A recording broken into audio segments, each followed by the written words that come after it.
A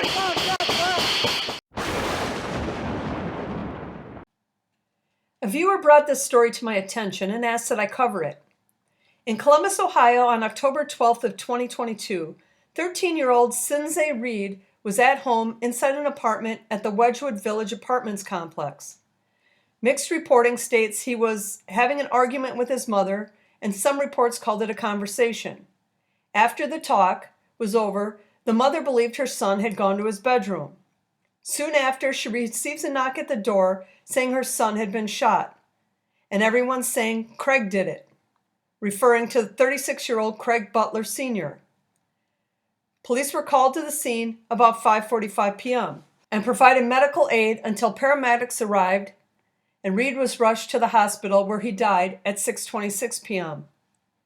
Back at the scene, a witness told police he saw Butler exit a red truck and fire multiple times at Reed. Butler was arrested the next day and charged with the murder.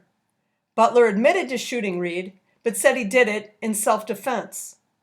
After the self-defense claim, the charges were dropped pending completion of the investigation. Under an Ohio law that went into effect in 2019, a potential suspect no longer has to prove they shot someone in self-defense. Instead, the burden rests on the prosecution to prove otherwise. So 3 months later, the family of Sinzae believes that Butler was released from jail and not charged because he is a white man and Sinzae was a black boy. According to the family, the police have not given them any information on this case, and some reporting states they didn't even give him notice of Butler's release and of the dropping of charges. But Butler lives at the same apartment complex, so they saw him after he'd been released. The prosecution office says they cannot comment on the case as it is under review for potential presentation to the grand jury. And Columbus police say the investigation is far from over. The mother said the police asked her why she allowed her son to carry a gun, and she said she would never allow him to carry a gun, and that the report never stated he had a gun. She stated, "I'm very frustrated because I know if it was the other way around, if it was a black man and my child was white, the black man would be in jail and my son would have justice."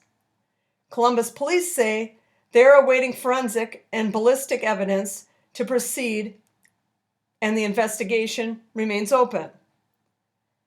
There's no statute of limitations for filing a murder charge, and charges could be filed at a later date. His mother states, "I need justice for my son. My son's no longer here. I'm going to continue this war, and I will be his voice until he gets justice."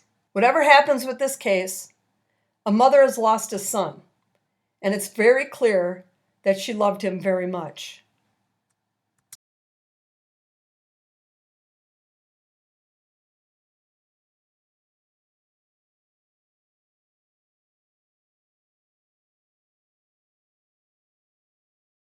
Support this channel and pick yourself up some original crime-related apparel. Look for the link in the description.